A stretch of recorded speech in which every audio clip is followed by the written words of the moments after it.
All right, guys, we are on chapter 10 of Harry Potter and the Sorcerer's Stone, and we are in the middle of the Halloween chapter. And so Harry just got his first broomstick, the Nimbus 2000, and Malfoy was super angry, and we left off with Harry telling him, like, it's kind of your fault that I have this in the first place. Because if you remember, he was trying to help Neville get his Remember Ball back, and that's when Professor McGonagall saw him flying on the broomstick, which is why she wanted him on the team. So, kind of was his fault. So we're going to see a little bit more about that right now. All right. Well, it's true, Harry chortled as they reached the top of the marble staircase. If he hadn't stolen Neville's Remember Ball, I wouldn't be on the team. So I suppose you think that's a reward for breaking the rules, came an angry voice from just behind them. Hermione was stomping up the stairs, looking disapprovingly at the package in Harry's hand. I thought you weren't speaking to us, said Harry. Yes, so don't stop now, said Ron. It's not doing us much good. Hermione marched away with her nose in the air. Harry had a lot of trouble keeping his mind on his lessons that day. It kept wandering up to the dormitory where his new broomstick was lying under his bed, or straying off to the Quidditch field where he'd be learning to play that night. He bolted his dinner that evening without noticing what he was eating, and then rushed upstairs with Ron to unwrap the Nimbus 2000 at last. Wow, Ron sighed, as the broomstick rolled onto Harry's bedspread. Even Harry, who knew nothing about the different brooms, thought it looked wonderful, sleek and shiny with a mahogany handle. It had a long tail of neat, straight twigs, and Nimbus 2000 written in gold near the top. At 7 o'clock drew nearer. Harry left the castle and set off in the dust towards the Quidditch field. He'd never been inside the stadium before. Hundreds of seats were raised in stands around the field so that the spectators were high enough to see what was going on. At either end of the field there were 3 golden poles with hoops on the end. They reminded Harry of that little plastic sticks Muggles children threw blue bubbles through, except that they were 50 feet high. Too eager to fly again to wait for Wood, Harry mounted his broomstick and kicked off from the ground. What a feeling! He swooped in and out of the goalpost and then sped up and down the field. The Nimbus 2000 turned wherever he wanted at his slightest touch. Hey, Potter, come down! Oliver Wood had arrived. He was carrying a large wooden crate under his arm. Harry landed next to him. Very nice, said Wood, his eyes glistening. I see what McGonagall meant. You really are natural. I'm just going to teach you the rules this evening. Then you'll be joining team practice 3 times a week. He opened the crate. Inside were 4 different-sized balls. Right, said Wood. Now, Quidditch is easy enough to understand, even if it's not easy to play. There are 7 players on each side. 3 of them are called chasers. 3 chasers, Harry repeated, as Wood took out a bright red ball about the size of a soccer ball. This ball's called the quaffle, said Wood. The chasers throw the quaffle to each other and try to get it through one of the hoops to score a goal. 10 points each time the quaffle goes through one of the hoops. Follow me? The chasers throw the quaffle and put it through the hoops to score, Harry recited. So, that's sort of like basketball on a broomstick with 6 hoops, isn't it? What's basketball? Said Wood curiously. Never mind, said Harry quickly. Now, there's another player on each side who's called the keeper. I'm keeper for Gryffindor. I have to fly around our hoops and stop the other team from scoring. 3 chasers, 1 keeper, said Harry, who was determined to remember it all. And they play with the quaffle. Okay, got that. So what are they for? He pointed at 3 balls left inside the box. I'll show you now, said Wood. Take this.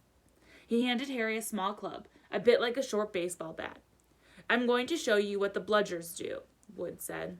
These 2 are the bludgers. He showed Harry 2 identical balls, jet black and slightly smaller than the red quaffle. Harry noticed that they seemed to be straining to escape the straps holding them inside the box. Stand back, Wood warned Harry. He bent down and freed one of the bludgers. At once, the black ball rose high in the air and then pelted straight at Harry's face. Harry swung at it with the bat to stop it from breaking his nose and sent it zigzagging away into the air. It zoomed around their heads and then shot at Wood, who dived on top of it and managed to pin it to the ground. See? Wood panted, forcing the struggling bludger back into the crate and strapping it down safely. The bludgers rocketed around, trying to knock players off their broomsticks. That's why you have 2 beaters on the team. The Weasley twins are ours. It's their job to protect their side from the bludgers and try and knock them towards the other team. So, you think you got all that? 3 chasers try and score with the quaffle. The keeper guards the goalposts. The beaters beat the bludgers away from their team. Harry reeled off. Very good, said Wood. Have the bludgers ever killed anyone? Harry asked, hoping he sounded offhand. Never at Hogwarts. We've had a couple of broken jaws, but nothing worse than that. Now, the last member of the team is the Seeker. That's you. And you don't have to worry about the quaffle or the bludgers. Unless they crack my head open. Don't worry, the Weasleys are more than a match for the bludgers. I mean, they're like a pair of human bludgers themselves. Wood reached into the crate and took out the 4th and last ball. Compared with the quaffle and the bludger, it was tiny, about the size of a large walnut. It was bright gold and had little fluttering silver wings. This, said Wood, is the golden snitch, and it's the most important ball of all the lot. It's very hard to catch because it's so fast and difficult to see. It's the Seeker's job to catch it. You've got to weave in and out of the chasers, beaters, bludgers, and quaffle to get it before the other team's Seeker. Because whichever Seeker catches the snitch wins his team an extra 150 points, so they nearly always win. That's why Seekers get fouled so much. A game of Quidditch only ends when the snitch is caught, so it can go on for ages. I think the record is 3 months, and they had to keep bringing on substitutes so the players could get some sleep. Well, that's it. Any questions? Harry shook his head. He understood what he had to do, all right. It was doing it that was going to be the problem. We won't practice with the snitch yet, said Wood, carefully, shutting it back inside the crate. It's too dark. We might lose it. Let's try you out with a few of these. He pulled a bag of ordinary golf balls out of his pocket, and a few minutes later, he and Harry were up in the air, Wood throwing the golf balls as hard as he could in every direction for Harry to catch. Harry didn't miss a single one. And Wood was delighted. After an hour, night had nearly fallen and they couldn't carry on. That Quidditch Cup will have our name on it this year, said Wood happily as they trudged back to the castle. I wouldn't be surprised if you turn out better than Charlie Weasley, and he could have played for England if he hadn't gone off chasing dragons. Perhaps it was because it was now so busy, what with Quidditch practice 3 evenings a week on top of all of his homework, but Harry could hardly believe it when he realized that he'd already been in Hogwarts for 2 months. The castle felt more like home than Privet Drive ever had. His lessons, too, were becoming more and more interesting now that they had mastered the basics. On Halloween morning, they woke up to the delicious smell of baking pumpkin wafting through the corridors. Even better, Professor Flitwick announced at Charms class that he had thought they were ready to start making objects fly, something they had all been dying to try since they'd seen him make Neville's toad zoom around the classroom. Professor Flitwick put the class in pairs to practice. Harry's partner was Seamus Finnegan, which was a relief because Neville had been trying to catch his eye. Ron, however, was to be working with Hermione Granger. It was hard to tell whether Ron or Hermione was angrier about this. She hadn't spoken to either of them since the day Harry's broomstick had arrived. Now, don't forget that a nice wrist movement we've been practicing, squeaked Professor Flitwick, perched on top of his pile of books as usual. Swish and flick. Remember, swish and flick. And saying the magic words properly is important too. Never forget Wizard's Buffrio, who said S instead of F and found himself on the floor with a buffalo on his chest. It was very difficult. Harry and Seamus swished and flicked, but the feather they were supposed to be sending upward just lay on the desktop. Seamus got so impatient that he prodded it with his wand and set fire to it. Harry had to put it out with his hat. Ron at the next table wasn't having much luck. Wingardium Leviosa, he shouted, waving his long arms like a windmill. You're saying it wrong, Harry heard Hermione snap. It's Wingardium Leviosa. Make the gar nice and long. You do it then, if you're so clever, Ron snarled. Hermione rolled up the sleeves of her gown, flicked her wand, and said, Wingardium Leviosa. The feather rose off the desk and hovered about 4 feet above her head. Oh, well done, cried Professor Flitwick, clapping. Everyone see here, Mrs. Granger's done it. Ron was in a very mad mood till the end of the class. It's no wonder no one can stand her, he said to Harry as they pounded their way into the crowded corridor. She's a nightmare, honestly. Someone knocked into Harry as they hurried past. It was Hermione. Harry caught a glimpse of her face, and she was startled to see that she had tears in her eyes. I think she heard you. So, said Ron, but he looked a bit uncomfortable. She mustn't notice she's got no friends. Hermione didn't turn up for the next class and wasn't seen all afternoon. On their way down to the great hall for the Halloween feast, Harry and Ron overheard Pavarti Patel telling her friend Lavender that Hermione was crying in the girls' bathroom and wanted to be left alone. Ron looked still more awkward at this, but a moment later they had entered the great hall where the Halloween decorations put Hermione out of their minds. 1,000 live bats fluttered from the walls and ceilings, while 1,000 more swooped over the tables in low black clouds, making the candles and the pumpkins stutter. The feast appeared suddenly on the golden plates, as it had for the start-of-term banquet. Harry was just helping himself to a baked potato when Professor Quirrell came sprinting into the hall, his turban askew and terror on his face. Everyone stared as he reached Professor Dumbledore's chair, slumped against the table, and gasped, "Troll in the dungeons. Thought you ought to know." Then he sank to the floor in a dead faint. There was an uproar. It took several purple firecrackers exploding from the end of Professor Dumbledore's wand to bring silence. "Prefects," he rumbled, "lead your houses back to the dormitory immediately." Percy was in his element. "Follow me, stick together, first years. Don't need to fear the troll if you follow my orders. Stay close behind me now. Make way, first years coming through. Excuse me, I'm a prefect." "How could a troll get in?"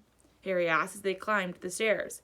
"Don't ask me. They're supposed to be really stupid," said Ron. "Maybe Peeves let it in for a Halloween joke." They passed different groups of people, hurrying in different directions. As they jostled their way through a crowd of confused Hufflepuffs, Harry suddenly grabbed Ron's arm. "I've just thought. Hermione!" "What about her?" "She doesn't know about the troll." Ron bit his lip. "Oh, all right," he snapped, "but Percy better not see us." Ducking down, they joined the Hufflepuffs going the other way, slipped down a deserted side corridor, and hurried off towards the girls' bathroom. They had just turned the corner when they heard quick footsteps behind them. "Percy!" hissed Ron, pulling Harry behind a large stone griffin. Peering around it, however, they saw not Percy, but Snape. He crossed the corridor and disappeared from view. "What's he doing?" Harry whispered. "Why isn't he down in the dungeons with the rest of the teachers?" "Search me." Quietly as possible, they crept along the next corridor after Snape's fading footsteps. "He's headed for the 3rd floor," Harry said, but Ron held up his hand. "Can you smell something?" Harry sniffed, and a foul stench reached his nostrils, a mixture of old socks and the kind of public toilet no one seems to clean. And then they heard it, a low grunting, and then shuffling footfalls of gigantic feet. Ron pointed. At the end of a passage to the left, something huge was moving towards them. They shrank into the shadows and watched as it emerged into a patch of moonlight. It was a horrible sight. 12 feet tall. Its skin was dull, granite gray. Its great, lumpy body like a boulder with its small, bald head perched on top like a coconut. It had short legs, thick as tree trunks, with flat, horny feet. The smell coming from it was incredible. It was holding a huge wooden club, which dragged along the floor because its arms were so long. The troll stopped next to a doorway and peered inside. It waggled its long ears, making up its tiny mind, then slouched slowly into the room. "The key's in the lock," Harry muttered. "We could lock it in." "Good idea," said Ron nervously. They edged towards the open door, mouths dry, praying the troll wasn't about to come out of it. With one great leap, Harry managed to grab the key, slam the door, and lock it. Yes! Flushed with their victory, they started to run back up the passageway, but as they reached the corner, they heard something that made their hearts stop, a high, petrified scream, and it was coming from the chamber they'd just chained up. "Oh, no," said Ron, pale as the Bloody Baron. "It's the girls' bathroom," Harry gasped. "Hermione," they said together. It was the last thing they wanted to do, but what choice did they have? Wheeling around, they sprinted back to the door and turned the key, fumbling in their panic. Harry pulled the door open, and they ran inside. Hermione Granger was shrieking against the wall opposite, looking as if she was about to faint. The troll was advancing on her, knocking the sinks off the walls as it went. "Confuse it," Harry said desperately to Ron, and seizing a tap, he threw it as hard as he could against the wall. The troll stopped a few feet from Hermione. It lumbered around, blinking stupidly to see what had made the noise. Its mean little eyes saw Harry. It hesitated, then made for him instead, lifting its club as it went. "Oi, pea-brain!" yelled Ron from the other side of the chamber, and he threw a metal pipe at it. The troll didn't seem to notice the pipe hitting its shoulder, but it heard the yell and paused again, turning its ugly snout towards Ron instead, giving Harry time to run around it. "Come on, run, run!" Harry yelled at Hermione, trying to pull her towards the door, but she couldn't move, and she was still flat against the wall, her mouth open with terror. The shouting and echoes seemed to be driving the troll berserk. It roared again and started towards Ron, who was nearest and had no way to escape. Harry did something that was both very brave and very stupid. He took a great running jump and managed to fasten his arms around the troll's neck from behind. The troll couldn't feel Harry hanging there, but even a troll will notice if you stick a long bit of wood up its nose. And Harry's wand had still been in his hand when he jumped, and it had gone straight up one of the troll's nostrils. Howling with pain, the troll twisted and flailed its club. With Harry clinging on for dear life, any second the troll was going to rip him off or catch him a terrible blow with the club. Hermione had sunk to the floor in fright. Ron pulled out his own wand, not knowing what he was going to do, when he heard himself cry the first spell that came to mind. "Wingardium Leviosa!" The club flew suddenly out of the troll's hand, rose high, high up into the air, turned slowly over, and dropped with a sickening crack onto the owner's head. The troll swayed on the spot and then fell flat on its face, with a thud that made the whole room tremble. Harry got to his feet. He was shaking and out of breath. Ron was standing there with his wand still raised, staring at what he had done. It was Hermione who spoke first. "Is it dead?" "I don't think so," said Harry. "I think it's just been knocked out." He bent down and pulled his wand out of the troll's nose. It was covered in what looked like a lumpy gray glue. "Ugh, troll boogers." He wiped it on the troll's trousers. A sudden slamming and loud footsteps made the three of them look up. They hadn't realized what a racket they'd been making. But of course, someone downstairs must have heard the crashes and the troll's roars. A moment later, Professor McGonagall had come bursting into the room, closely followed by Snape, with Quirrell bringing up the rear. Quirrell took one look at the troll, let out a faint whimper, and sat quietly down on a toilet, clutching his heart. Snape bent over the troll. Professor McGonagall was looking at Ron and Harry. Harry had never seen her look so angry. Her lips were white. Hopes of winning 50 points for Gryffindor faded quickly from Harry's mind. "What on earth were you thinking?" said Professor McGonagall with cold fury in her voice. Harry looked at Ron, who was still standing with his wand in the air. "You're lucky you weren't killed. Why weren't you in the dormitory?" Snape gave Harry a swift, piercing look. Harry looked at the floor. He wished Ron would put his wand down. Then a small voice came out of the shadows. "Please, Professor McGonagall. They were looking for me." "Miss Granger?" Hermione had managed to get to her feet at last. "I went looking for the troll because I thought I could deal with it on my own, because I read all about them." Ron dropped his wand. Hermione Granger telling a downright lie to a teacher. "If they hadn't found me, I'd be dead now." Harry stuck his wand up its nose and Ron knocked it out with its own club. They didn't have time to come and fetch anyone. It was about to finish me off when they arrived. Ron and Harry tried to look that the story wasn't new to them. "Well, in that case," said Professor McGonagall, staring at the three of them, "Miss Granger, you foolish girl, how could you think of tackling a mountain troll on your own?" Hermione hung her head. Harry was speechless. Hermione was the last person to do anything against the rules, and here she was, pretending she had, to get them out of trouble. It was as if Snape had started handing out sweets. Miss Granger, 5 points will be taken from Gryffindor for this, said Professor McGonagall. I'm very disappointed in you. If you're not hurt at all, you'd better get off to Gryffindor Tower. Students are finishing their feast in the houses. Hermione left. Professor McGonagall turned to Harry and Ron. Well, I still say you were lucky, but not many first years could take on a full-grown mountain troll. You each win Gryffindor 5 points. Professor Dumbledore will be informed of this. You may go. They hurried out of the chamber and didn't speak at all until they had climbed 2 floors up.